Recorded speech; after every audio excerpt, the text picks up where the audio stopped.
Conserva la voz. Análisis sobre los hechos que hacen noticia en Estados Unidos, América Latina y el mundo.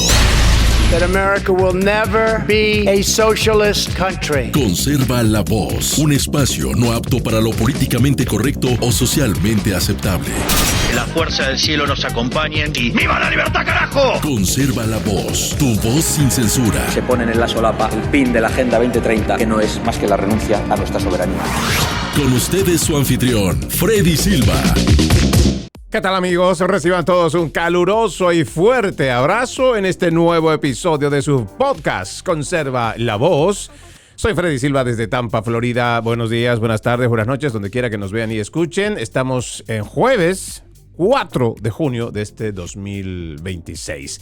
Sean todos bienvenidos, déjenme darles un gran abrazo. Hay muchos temas que tenemos que tocar en esta jornada, con sorpresas también, o bombas noticiosas como las califican algunos sensacionalistas en relación a elecciones pasadas. Pero bueno, quiero comenzar con lo que todavía sigue siendo noticia y lo que ocurre al otro lado del Atlántico con relación al Golfo Pérsico, pero las repercusiones que también tienen en la política doméstica de los Estados Unidos.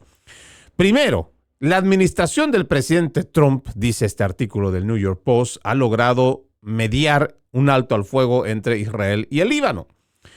El Departamento de Estado ha anunciado que las negociaciones lideradas por Estados Unidos entre Israel y el Líbano han dado como resultado un acuerdo de alto el fuego. El acuerdo exige que los terroristas de Hezbollah, respaldados por Irán, que no participaron en las negociaciones, dejen de atacar a Israel y se retiren del sur del Líbano. El alto al fuego está supeditado al cese total de los disparos de Hezbollah y a la evacuación de todos los operativos de Hezbollah del sector Litani Sur, decía el comunicado conjunto de Estados Unidos, Líbano e Israel. Ambas partes acordaron, siguiendo las directrices de Estados Unidos, acelerar la creación de zonas piloto en las que las Fuerzas Armadas libanesas tomarán el control exclusivo del territorio, excluyendo a todos los actores no estatales. Estas medidas permitirán avanzar hacia un acuerdo integral de paz y seguridad. El avance se produce tras 2 días de conversaciones entre Washington, Israel y el Líbano. El secretario de Estado Marco Rubio dio a entender el día de ayer, durante su comparecencia ante el Comité de Asuntos Exteriores de la Cámara de Representantes, que se estaba gestando un acuerdo. Mientras les hablo ahora, los líderes del gobierno legítimo del Líbano y los líderes del gobierno de Israel están reunidos en el Departamento de Estado por segundo día consecutivo. Y esperamos que hoy se elabore una declaración conjunta y un plan de acción que encamine la seguridad de ese país, independientemente de Hezbollah e independientemente de cualquier influencia nefasta. Las dos partes acordaron reunirse nuevamente durante la semana del 22 de junio para continuar las conversaciones con el objetivo de alcanzar un tratado de paz integral. Estados Unidos volverá a mediar en estas negociaciones. El alto al fuego se anunció 2 días después de que Axios informara que el presidente Trump había arremetido contra el primer ministro israelí Benjamin Netanyahu por los ataques en el Líbano. Bueno, nosotros entendemos que este es un gran avance. Claro, no va a faltar el detractor que le va a decir a este acuerdo, o igual puede ser Estados Unidos en contra de Israel. No va a faltar esa persona que diga, pero ¿cómo? Es que es un acuerdo que se está mediando cuando en realidad ustedes son los que han iniciado. Claro, propiamente y objetivamente Estados Unidos no comenzó a atacar, ni fue el objetivo el Líbano. Pero están en sociedad con Israel. Y una incursión militar como ha emprendido Estados Unidos e Israel contra Irán, pues los objetivos serán Irán. Pero pues Israel dijo, no, vamos a tomar ventaja en este preciso momento, porque Estados Unidos está haciendo su parte. Allá en Irán nosotros vamos y acabamos con los enemigos de Hezbollah en el sur del Líbano. Claro. Entonces y le digo, o sea, la mente de los detractores pues va a funcionar rápidamente para decir, ¿cómo es que van a mediar algo que ustedes han iniciado? Pero por supuesto. El tema aquí es que se está logrando una negociación, se está logrando un alto al fuego, lo que seguramente va a dar paso también para que Irán vea que existe este ambiente no beligerante, que hay un cese al fuego que realmente busca un acuerdo de paz, no solo con el Líbano, sino también con Irán. Pero en medio de las declaraciones que también hace el secretario de Estado Marco Rubio, igual que, ha estado compareciendo el día de ayer ante el comité, un comité, le digo, bastante áspero, y también muchas de las declaraciones, es que no era una comparecencia, fue el sentar en el banquillo para acusar, defenestrar, calumniar, y este fue el accionar que nosotros hemos visto por parte de muchos de los actores demócratas.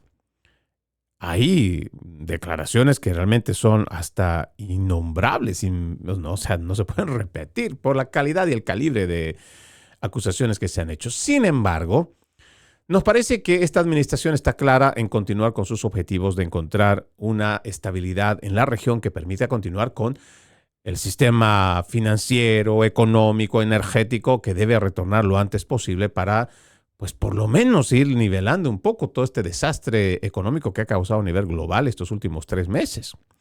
Sin embargo, a pesar de que creemos que esta es una excelente noticia que debería de alguna manera alentar a los estadounidenses y al resto del planeta que está buscando paz, pues esto contrasta con lo que sucedió el día de ayer.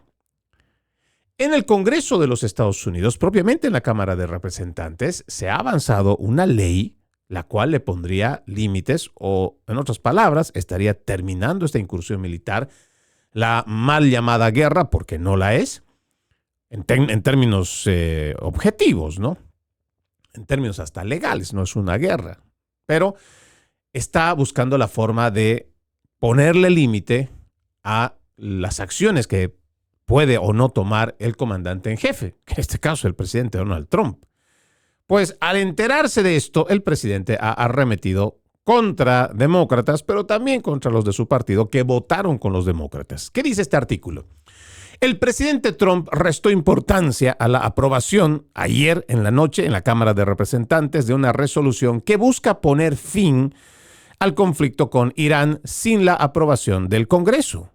La condena a la guerra por parte de la Cámara de Representantes, controlada por los republicanos, prepara el terreno para una votación crucial en el Senado, donde se necesita una mayoría simple para aprobar la medida, y 50 senadores ya aprobaron una resolución similar el pasado mes de mayo.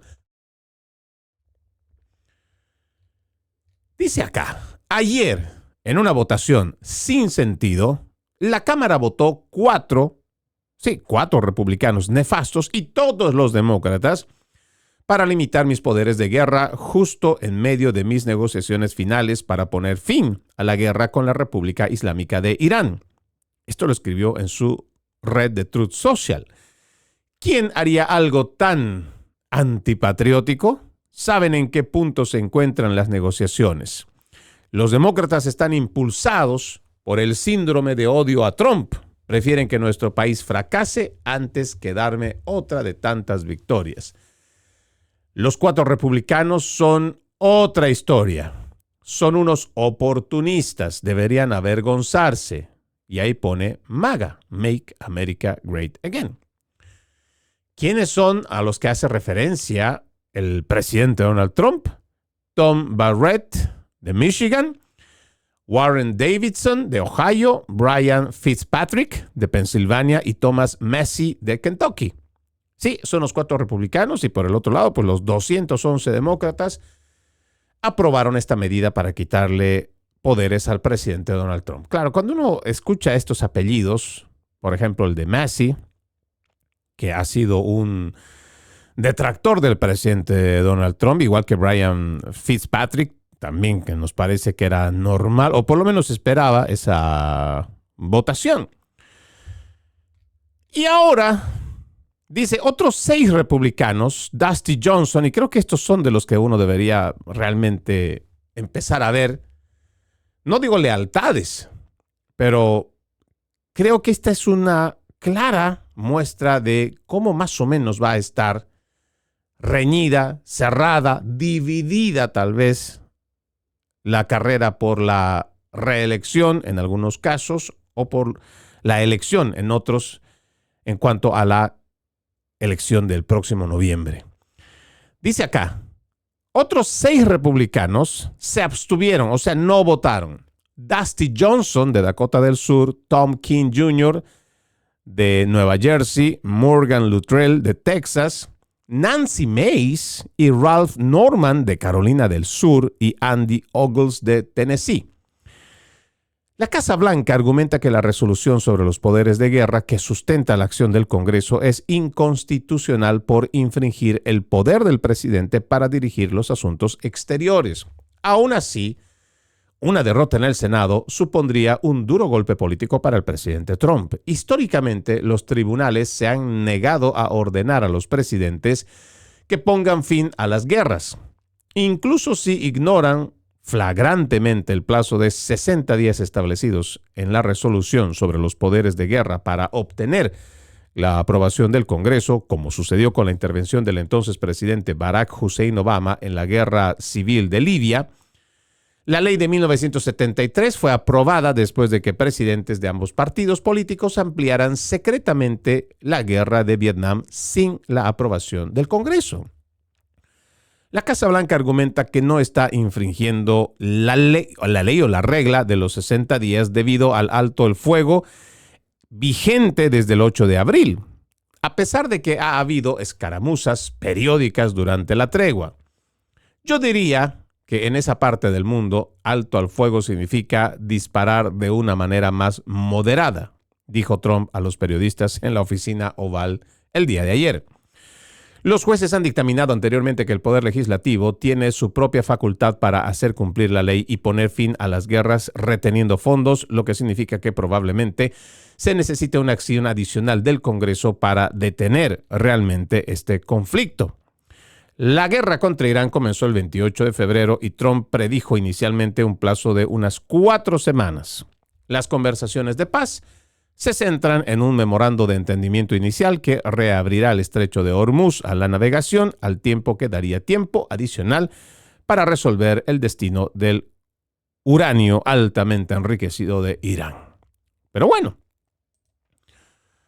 guste o no al presidente Donald Trump, la realidad es que en el Congreso, ficticiamente podríamos nosotros decir, y creo que es una palabra bastante adecuada, hay una mayoría republicana o hay una mayoría también en la Cámara de Representantes, una ficticia victoria, yo diría también, o no sé, el poder centrado o esa mayoría centrada en los republicanos. A fin de cuentas, yo creo que cuando empecemos a ver la realidad, el presidente Donald Trump, sí, el presidente se va a molestar porque lo que están haciendo es, no digo que un acto de alta traición, pero ya estamos en una guerra. Y el presidente está, pues con toda la paciencia, buscando que se alcance un buen acuerdo. Pero fíjense, ¿no? ¿Cómo son estos paralelismos que muchas veces el politiquero de izquierda y de derecha, porque en este caso ya hemos visto que hay hasta republicanos que están votando con los demócratas? Pero fíjense la forma en cómo los Estados Unidos en ese aspecto, o en muchos de los aspectos de la política doméstica, le mandan pero muy mal mensaje al resto de las naciones. Fíjense ustedes en el accionar, por ejemplo, de las cortes, que ahora están actuando como una especie de oposición, porque están al servicio del Partido Demócrata, y como no hay una figura emergente, no hay un liderazgo propio que venga del Partido Demócrata, pues ahí están los jueces y los fiscales progresistas, que la mayoría elegidos por Joe Biden o por Barack Hussein Obama, y están haciendo su papel de oposición. Pero le decía, yo creo que hay 2 ejemplos que nosotros podríamos ver hasta qué punto el politiquero de izquierda, el zurdo demócrata, es capaz de ir en contra de la nación. Y no le importa estas diferencias que nosotros hacemos de lo que es Estado y lo que es gobierno. El Estado, que independientemente del color político, es la estructura, el sistema al cual todos nos debemos y todos debemos proteger.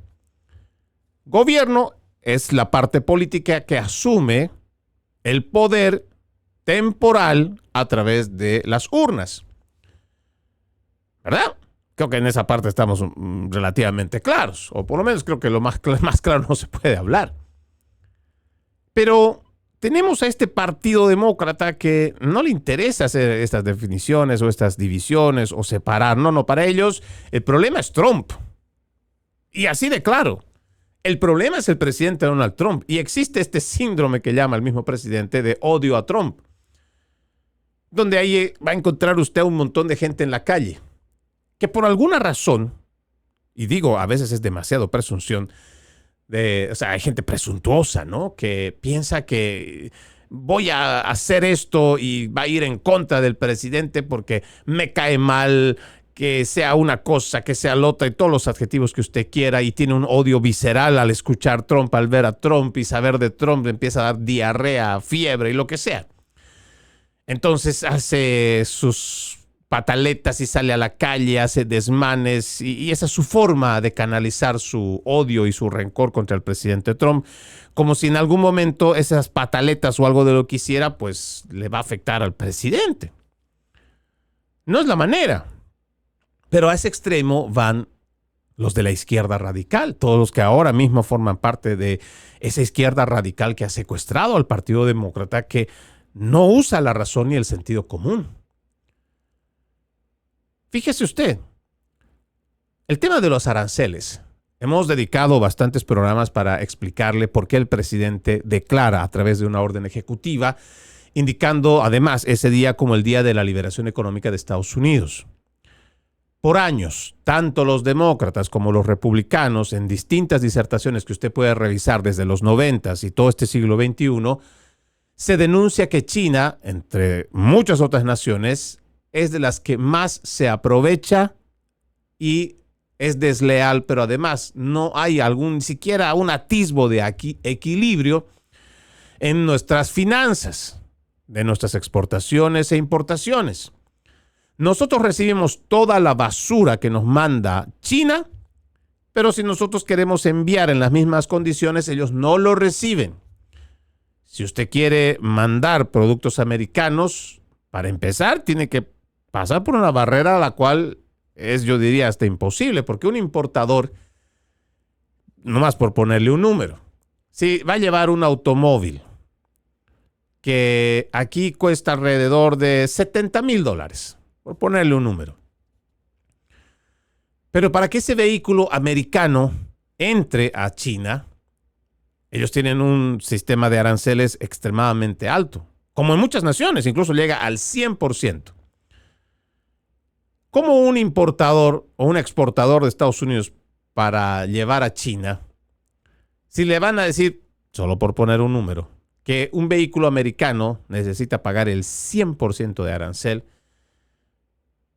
Imagínese qué ganancia, qué margen de ganancia, y si en algún momento ese carro competirá contra los de producción doméstica. Si en algún rato esa persona podrá vender o en qué tiempo podrá hacerlo, pues no lo sabemos. Pero ya empezando por esa barrera, es una barrera de injusticia. Y el presidente Donald Trump ha planteado que tenemos décadas de estar a pérdida. Y las naciones europeas lo saben, las naciones asiáticas lo saben, las naciones americanas y de cualquier otra parte del mundo lo saben. No vamos como socios, porque la sociedad ¿para qué es? Para que mutuamente ganemos, ¿no es cierto? O usted se va a asociar solamente para ir a perder, mejor no ponga el negocio. Si está yendo solamente a regalar su dinero, mejor pone su ONG, lleva su dinerito y lo regala. No pone un negocio porque un negocio se está edificando para poder sacarle alguna ganancia. Y en este sentido, el presidente hace el esfuerzo. Logra sentar, hubo incluso toda esta guerra mediática, porque los principales medios de comunicación, nosotros lo dijimos acá, lo plantearon como una guerra económica impuesta por el presidente Trump. Claro, si tú ya pones en el titular que hay una guerra, entonces pues es una guerra, hay ataques y contraataques. En vez de que se plantee esto como un proceso de negociación para, vamos a sentarnos y reconocer que existe un problema, que aquí hay un déficit, que Estados Unidos todo el tiempo está perdiendo. y que Estados Unidos también necesita ganar. Y no estamos diciendo que nos compren cosas directamente, no. Con que los aranceles sean recíprocos, ya es bastante. Ya si la gente quiere comprar, y eso es la parte orgánica del capitalismo. Si alguien tiene dinero para comprar y quiere ese producto, lo comprará. Pero si antes pones una barrera de los aranceles, pero tú te beneficias al exportar tu producto, pero no dejas que otro producto entre, pues ya. Tenemos por eso que sentarnos a negociar. Y el presidente logra sentar a negociar, consigue grandes acuerdos. Incluso ya se beneficia los Estados Unidos con el ingreso económico a raíz de este cambio de aranceles. Pero, ¿qué es lo que hace la Corte? La Corte falla en contra de los Estados Unidos, falla en contra del presidente Donald Trump. Y ahora mismo hay un limbo. Porque si bien la Corte Suprema de Justicia determina que puede ser esto inconstitucional, no dice cómo vamos a arreglar el problema. El mismo juez Kavanaugh, entre sus argumentos, escribe: ¿y ahora cómo le hacemos para devolver toda la plata? ¿Existe un mecanismo para hacerlo? ¿En base a qué lo vamos a devolver? ¿Cómo se va a hacer el mecanismo de devolución? O sea, se genera un problema porque no se piensa en el país. Y yo entiendo que la constitucionalidad tiene que prevalecer, porque a la final, desde mi escaso entender, la Constitución ha sido puesta precisamente para proteger al ciudadano, incluso de su mal gobierno. Entonces, lo constitucional, pues tiene que respetarse, nos guste o no. Pero yo en este caso haría siempre la salvedad. ¿Es beneficioso para el país? ¿Es en contra de la nación? Se contempla también que al momento de emitir ese fallo, se ha considerado que ya había injusticias en el aspecto financiero, de intercambio comercial, donde Estados Unidos injustamente estaba yendo a pérdida. Es que esas cosas no se manejan. ¿Por qué? Porque hemos entrado en el tecnicismo de lo que dice la normativa o dice la Constitución. Ahora, ese es un caso. Y ahora estamos viendo este otro que también nos parece que es, yo digo, bastante importante analizarlo. Porque si ustedes se fijan, existe el Partido Demócrata, y usted puede decir, o sea, en ese caso estamos hablando de la Corte y estamos hablando de subcortes que también están haciendo y emitiendo fallos.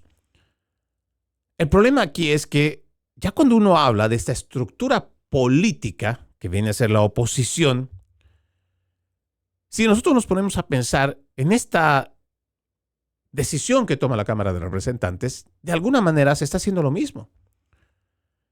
No se contempla que ya estamos primero en un conflicto. No podríamos decir que es una guerra porque oficialmente no lo es. Es una incursión militar que pues ha demorado 3 meses. El mismo presidente plantea de que ya hay un alto al fuego. Pero aquí se socava la autoridad de quien es el comandante en jefe. Y los que están afuera no solamente se ríen a gusto, que quieren ver además todos estos actores, las némesis que conocemos y de las que no se habla mucho también, disfrutan ver a los Estados Unidos dividido. Porque ¿qué mensaje le estamos dando? Así como en el tema de los aranceles, ahora también este tema del conflicto entre Irán y Estados Unidos, ¿cómo nos da el resto de las naciones? Es como decir, vamos a hacer un poquito de tiempo, nos vamos a reír en la cara de Estados Unidos, que lleguen las futuras elecciones y que sean ellos los que ganen la guerra por nosotros. Y parece que esto no le importa al Partido Demócrata. No le importa también a los republicanos disidentes. Porque ese va a ser el final. Lo que, no sé usted cómo lo puede entender, pero desde mi humilde apreciación, Irán ha venido haciendo tiempo y tiempo. Y créanme, esperar 5 meses no les va a hacer ni mucho, ni malo, ni bueno, ni nada. Ellos pueden fácilmente esperar 5 meses, ahora es menos tiempo para las elecciones de medio término, y esperar a no disparar, a no hacer nada, o seguir haciendo sus ataques esporádicos para que se note de que ellos están teniendo el control allá en el estrecho de Hormuz y que fácilmente es mejor entregarle el poder al Partido Demócrata para que el Partido Demócrata gane la guerra por Irán. Así de sencillo. ¿Cómo es que nosotros podemos interpretar ahora? Y digo, si usted fuera un agente externo, si usted no viviera aquí en los Estados Unidos, si fuera de esos países de afuera, ¿cómo vería ahora a esta administración? ¿Fortalecida? ¿Unida? ¿Sólida? ¿O es que está viendo a los Estados Unidos como una especie de un líder con decisión, un líder con convicciones? Sin embargo, como tiene a su alrededor detractores que simplemente quieren verlo caer y, si es posible, encontrar un impeachment que lo saque de la administración. Entonces, ¿qué dice el enemigo afuera? El enemigo no solo se ríe, sino que el enemigo ve que esta nación es capaz de autodestruirse en beneficio de los de afuera. Y a ese punto es al que quiero llegar. Realmente tenemos que empezar a tomar mucha conciencia. El punto en el que ahora mismo está la política estadounidense es de polarización y lo entiendo. Eso lo venimos viviendo, pasando en los últimos 10 años. Y no es algo nuevo. La polarización política en los Estados Unidos no es que sea nueva. Hemos tenido desde el siglo pasado o siglos anteriores constantes luchas para ciertas reivindicaciones. Sin embargo, había un común denominador que prevalecía el patriotismo. Prevalecía que Estados Unidos esté por delante de cualquier ambición política, económica, filosófica, personal, porque había una nación que cuidar y de eso eran realmente conscientes la mayoría de los políticos. Pero este siglo XXI y parte del siglo XX, las camadas de politiqueros que hoy todavía viven de la política y que se han enriquecido, ellos han prosperado a través de un cargo político, son simplemente actores que están promoviendo y provocando la destrucción desde adentro de los Estados Unidos. Ya el enemigo no necesita prepararse con misiles, con bombas atómicas, con tanques, ya no. Porque ha entendido que era solamente meterles un poco de batalla cultural, meter toda esta basura ideológica de izquierda para tener lo que hoy tenemos en el Congreso. Gente que es capaz de ir en contra de su país tan solo por el odio visceral, irracional que tienen contra una figura política como es Donald Trump. Como ciudadanos, tenemos que hacer una profunda reflexión, porque, guste o no, estamos en medio de un conflicto armado. Existe el proceso en el cual se espera se pueda encontrar un proceso de paz. Pero de fondo, y el objetivo es establecer que una nación altamente beligerante no tenga acceso a un arma de destrucción masiva o una bomba atómica. Pero también, detrás de esta campaña que lleva adelante la administración número 47, existe lo que llamamos una nación, una bandera. ¿De qué lado tenemos que estar? ¿De qué lado de la historia quiere usted estar? Seguramente esta no va a ser una pregunta sencilla, pero es una pregunta que tenemos que hacérnoslas. ¿Vamos a seguir nutriendo con municiones para que desde adentro se ataque, se destruya a los Estados Unidos? ¿Para que el resto de los enemigos fuera de nuestras fronteras se sigan riendo? ¿O es que realmente vamos a comprometernos con restituir a nuestra nación? Y como lo ha planteado el presidente Trump, ¿seremos capaces de poder hacer Make America Great Again? ¿Seremos capaces de hacer de Estados Unidos grande y fuerte otra vez? Lo dejo con esa pregunta. Vamos a la pausa. Ya regresamos con más.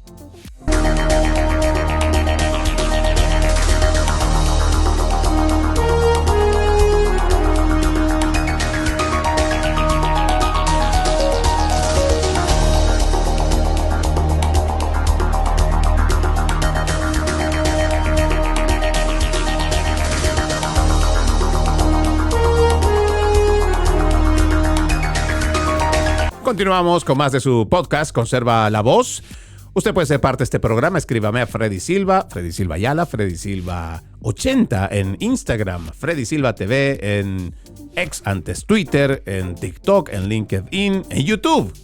Le agradezco mucho que me ayude a compartir mi contenido. También lo invito a ver www.loramediatv.com, www.loramediatv.com, un espacio donde usted, además de encontrar este programa, encuentra muchos otros con periodismo objetivo. Recuerde, www.loramediatv.com, www.loramediatv.com. Aquí hay un dato interesante que, por lo menos en un trabajo de investigación, lo ha planteado de Fox News, la cadena de noticias Fox, que habla sobre cómo están operando estos grupos de izquierda, estos revoltosos, sediciosos en Newark. Y créanme, si lo están haciendo de esta manera en Newark, lo están haciendo en otras partes del país. Las conversaciones secretas de la aplicación Signal revelan cómo los agitadores anti-ICE coordinaron los disturbios de Newark. Usuarios con nombres secretos organizan suministros médicos que incluyen respiradores, toallitas con gas pimienta y almohadillas protectoras. Dice por acá, a las 11:30 de la mañana del 3 de junio, ayer nomás, se emitió una señal de activación en las redes sociales convocando a manifestantes y agitadores a invadir Delaney Hall en el centro de detención de ICE en Newark, Nueva Jersey, que se ha convertido en uno de los campos de batalla migratorios más polémicos del país. Se acabó el toque de queda. De vuelta a Delaney, decía en una publicación de Instagram promovida por un enérgico conjunto de organizaciones anti-israelíes, marxistas y demócratas, desde Palestine Solidarity Working Group y Al-Auda hasta Indivisible 50501, que se han sumado a la tumultuosa protesta contra ICE, la policía de Newark y los policías estatales de Nueva Jersey en las últimas 2 semanas.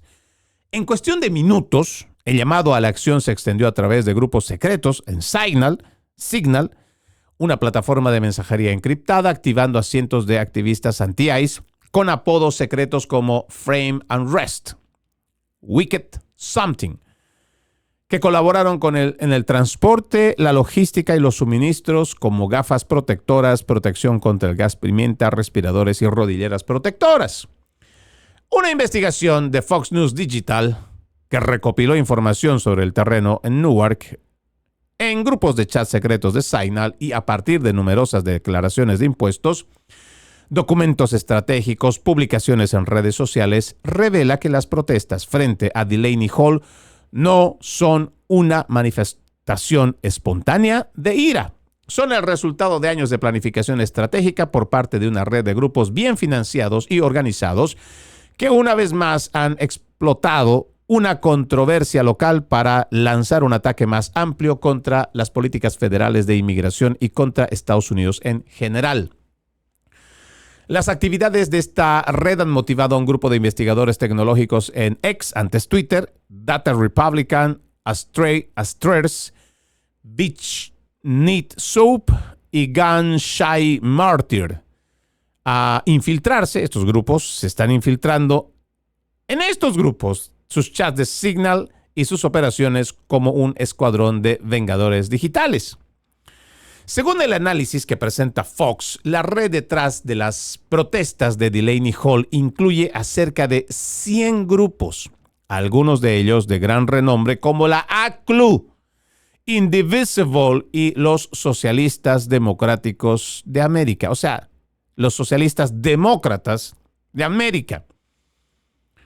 O sea, del grupo, pues, del partido político. En conjunto, estas organizaciones reportan ingresos anuales, escuche bien este dato, de aproximadamente $825 millones, una cifra similar al presupuesto anual de Newark. Sí, de una sola ciudad. Lo reciben estos. Los grupos no respondieron a las solicitudes ni comentarios. Ahora, veamos esto de acá que también me parece que es importantísimo. Aproximadamente 70 de estos grupos han recibido designaciones especiales como organizaciones benéficas por parte del IRS. Tienen estatus de organizaciones sin fines de lucro, reguladas por la 501c3 y 501c4, así como organizaciones sin fines de lucro sindicales 501c5 y 501c6, disfrutando de donaciones deductibles de impuestos y ciertos beneficios libres de impuestos. En los últimos meses, el secretario del Tesoro, Scott Bessent, y legisladores del Comité de Medios y Arbitrios de la Cámara de Representantes, el Comité Judicial de la Cámara de Representantes y el Comité de Supervisión de la Cámara de Representantes han iniciado investigaciones sobre el presunto abuso de las leyes de organizaciones sin fines de lucro para instigar conflictos, sembrar discordia e incluso inspirar violencia política. Esta red, Delaney, a la que un experto denomina Delaney Hall 100, se basa en un lenguaje común plasmado en un documento de comunicación estratégica llamada Delaney Hall Creator Brief, que Fox News Digital obtuvo del usuario XAB. Annette Soap, el documento estratégico insta a los creadores de contenido a referirse al centro de detención como un campo de concentración y a calificar a los detenidos como prisioneros encarcelados y cautivos. Asimismo, recomienda a los activistas que eviten decir que los detenidos fueron arrestados y en cambio afirmen que fueron secuestrados, rastreados, llevados. Mire, aquí tengo este documento que presenta esta investigación. No es tan largo, apenas son 5 hojas, las cuales tienen además los enlaces en los cuales se puede verificar. Pero en la investigación también dice, sus tácticas reflejan el sistema desplegado en Minneapolis a principio de este año para protestar contra acciones de ICE. Y los expertos militares afirman que las operaciones se asemejan a las tácticas de una insurgencia. Escuche lo que dice Chuck Flint, experto en organizaciones sin fines de lucro, además de ex jefe de gabinete del Senado estadounidense. Deberíamos estar muy preocupados por el centenario de Delaney Hall. Las protestas, como las que vemos frente a Delaney Hall, no son espontáneas. Se trata de acciones estratégicas y calculadas, orquestadas por un ejército de organizaciones sin fines de lucro, con el objetivo de impulsar actividades subversivas. Estos grupos generan ingresos anuales superiores a los de muchas de las ciudades donde protestan. Actúan como batallones militares con la capacidad de desbordar los recursos de seguridad pública de una ciudad. Es la lucha de David contra Goliat, dijo Flint, quien también es un ex fiscal estatal. El fin de semana, Fox destacó una serie de grupos de extrema izquierda que se autodenominan socialistas, marxistas y comunistas y que se han infiltrado entre grupos de inmigrantes. Entre ellos se encontraban los Socialistas Democráticos de América, el Partido Comunista Revolucionario de Estados Unidos, Speak Out Socialist, Refuse Fascism o Rechaza el Fascismo, la organización socialista Freedom Road, el Partido Socialista de la Libertad y las Panteras Negras. Fox observó carpas equipadas con respiradores, gafas protectoras, almohadillas protectoras, suministros de descontaminación y otros equipos de apoyo para las protestas. El sábado pasado, el controvertido influencer marxista Hassan Piker llegó a las protestas para hacer un breve recorrido luciendo una máscara de gas rosa.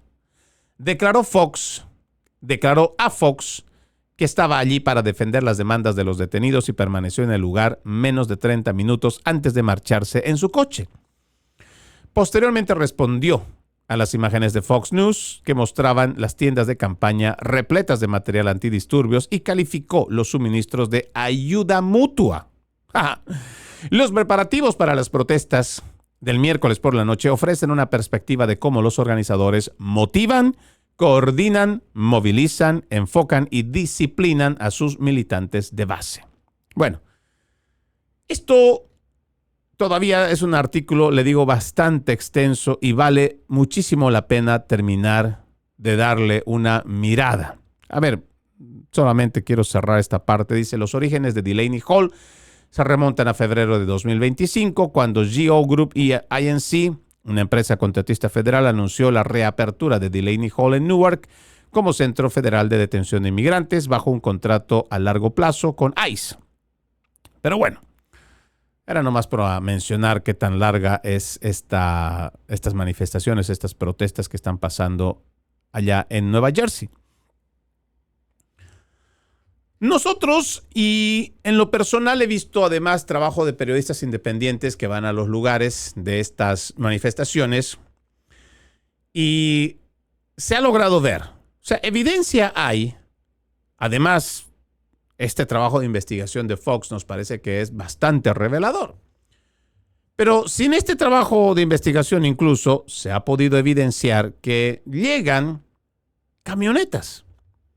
O sea, usted puede entender que hay gente que esté molesta, ¿no? Y que quiere ejercer su libre o su libertad de expresión y su primera enmienda que también le dice que puede tener libertad de congregación, de reunión. Y está bien. Entonces usted puede entender que una manifestación espontánea, genuina, legítima, reúne a muchas personas que están molestas, que están en contra de ciertas medidas. Y lo podemos entender. Y seguramente esta gente, y estoy ya usando el sentido lógico, pero la actitud crítica, para que usted también lo desarrolle, esta gente que de manera espontánea llega a esta reunión, digamos que nos citamos para tal lugar, ya puedo yo venir con mi cartel, con mi pancarta, mi bandera, con lo que para mí signifique también parte de mi protesta, ¿verdad? Lo lógico es que esa persona incluso pueda llevarse cartulinas blancas, llevarse un marker y empezar a escribir lo que le salga de su corazón y lo que sienta que es su reivindicación. Pero lo que se ha visto en estas manifestaciones, y no solamente las de Newark, igual las de Minnesota, igual las de California, es que llegan camionetas o llegan vans, o sea, algún tipo de vehículo que ya viene con todas las pancartas hechas. Y todas están con la misma medida, con las consignas ya elaboradas. Y claro, ahí es donde tiene que surgir siempre la pregunta. ¿Cómo puede seguirse llamando una protesta espontánea si ya viene con todo preparado? Que alguien ya ha pagado por todo ello. Y adicionalmente, cuando ya vas a la protesta y tratas de hablar con las personas, pero ¿qué están protestando? O sea, ¿cuál es su demanda? ¿Qué es lo que quieren? Muchas de estas personas no saben siquiera qué están haciendo ahí, pero les están pagando. Sí, han hecho el seguimiento de algunas de estas personas que incluso cuando termina la marcha, tiran sus pancartas o devuelven las pancartas, va uno, les hace el seguimiento, son personas sin hogar. Gente de la calle a la que le dijeron, bueno, mira, te damos tus 50 pesos, tus 100 pesos, quédate aquí 1 hora, quédate 2 horas, no te puedes mover hasta que esto termine, o nosotros te digamos, y ahí está. ¿Te das cuenta? Eso es lo que hemos visto por encima, y es lo que hemos denunciado también. Sin embargo, ahora tenemos esta estructura, o bueno, menos esta investigación de Fox que muestra la estructura de cómo están organizados, de dónde está viniendo el financiamiento, quiénes son los que están llevando a cabo. Y aquí lo que tendría que ser la pregunta más obvia, sin embargo, no es la que se aplica. El Departamento de Justicia, en otrora nosotros hemos criticado y no podemos dejar de hacerlo, el Departamento de Justicia tiene en sus manos muchísimos casos, los cuales simplemente los ignora. Y eso es lo que nos preocupa y nos llama la atención. Se supone que hay muchos casos en los cuales se ha investigado. El mismo Kash Patel del FBI ha ido denunciando mientras se estaba haciendo campaña sobre ciertas irregularidades en cuanto a cómo es el manejo dentro de las oficinas federales y cómo se ha hecho abuso de poder a través del weaponizing, de lo que se maneja como la armamentización del sistema en contra de personas opositoras. Sin embargo, hasta el día de hoy no vemos personas que estén siendo procesadas.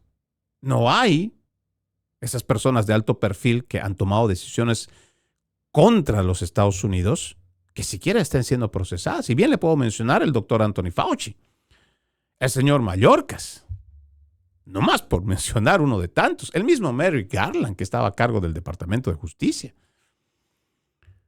Ni siquiera Joe Biden está pudiendo ser procesado.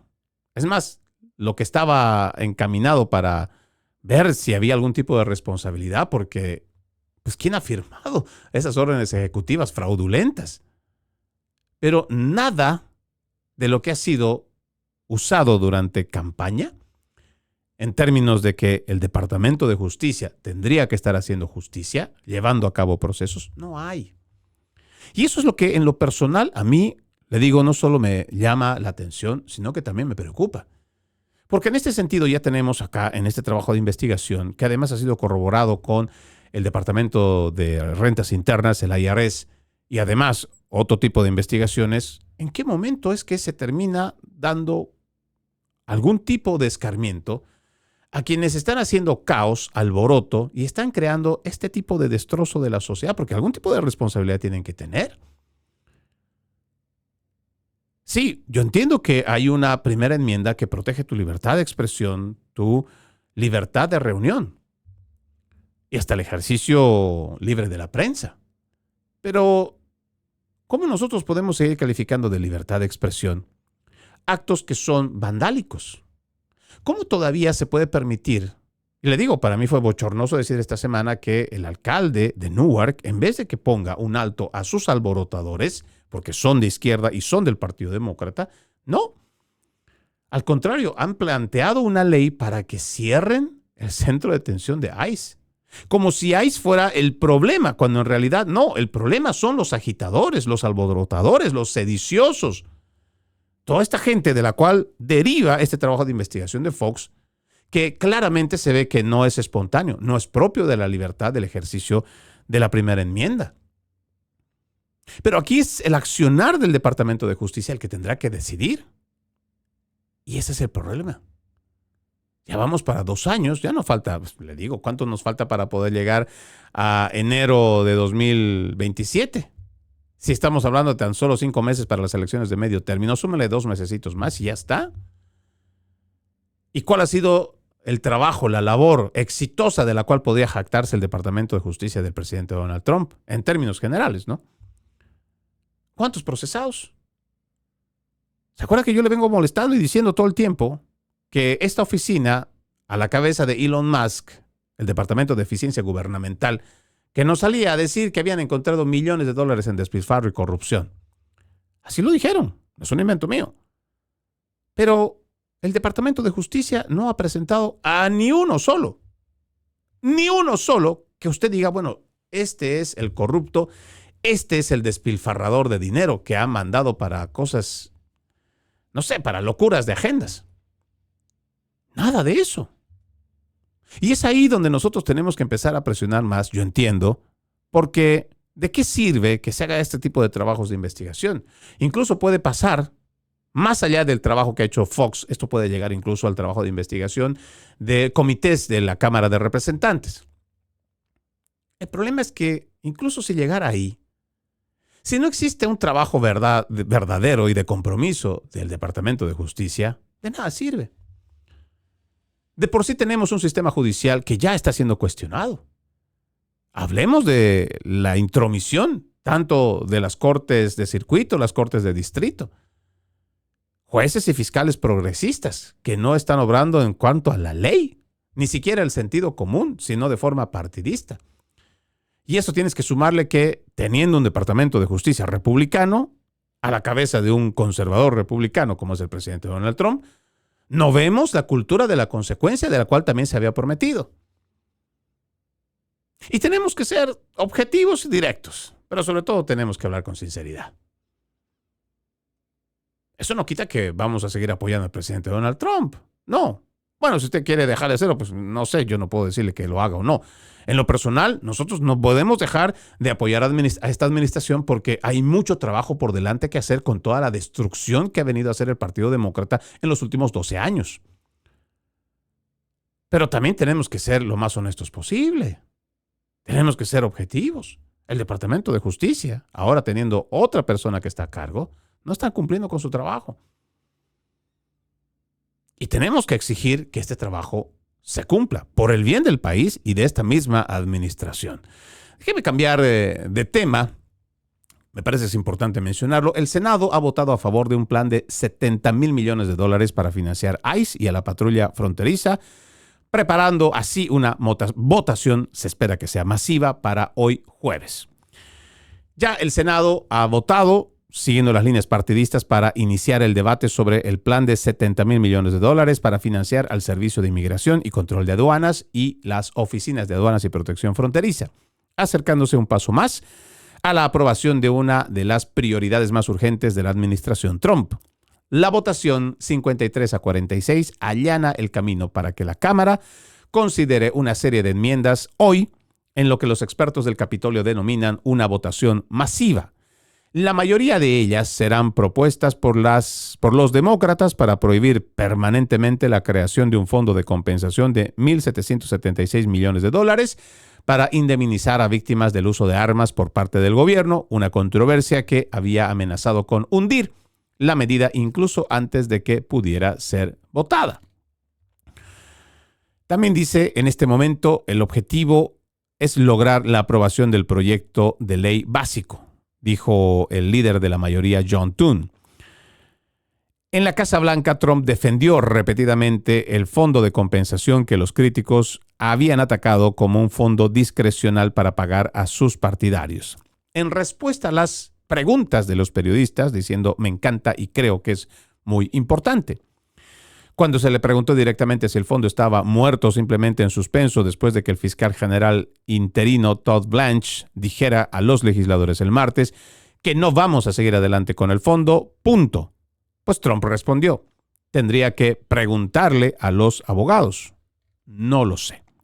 Bueno, esperemos que en medio de esta elección o votación que se va a hacer el día de hoy, pues estemos hablando de que se va a destinar esta cantidad de dinero para financiar la seguridad nacional. Pero de por medio todavía nos queda esta, no sé si decir, tema pendiente, que no se ha podido avanzar y que va a seguir siendo la piedra en el zapato para esta administración, y pues tiene que ver con la ley Save Act America o Save America Act, donde se plantea o se pide, se exige que para las próximas elecciones ya se tenga un sistema de control donde los ciudadanos estadounidenses, como dicta la Constitución, son los que tienen derecho a votar. Que exista, como lo hace la mayoría de los países en el mundo, un filtro, una verificación de que realmente quien está votando es un ciudadano y tiene el derecho de hacerlo. Está estancado, todavía no se está avanzando. Es más, el tema ha sido dejado de lado. Están tocando otros temas, como este, por ejemplo, de la financiación del Departamento de Seguridad Nacional, o bueno, de las oficinas subyacentes. Sin embargo, al momento de hablar de la ley o el proyecto de ley Save America Act, pues parece que lo estamos dejando de lado, cuando en realidad es una prioridad que debería ser asumida por políticos de izquierda y de derecha. Soy Freddy Silva desde Tampa, Florida. Buenos días, buenas tardes, buenas noches, donde quiera que nos vean y escuchen. Permítame leer un extracto de la palabra. En aquel tiempo, uno de los escribas se acercó a Jesús y le preguntó, ¿cuál es el primero de todos los mandamientos?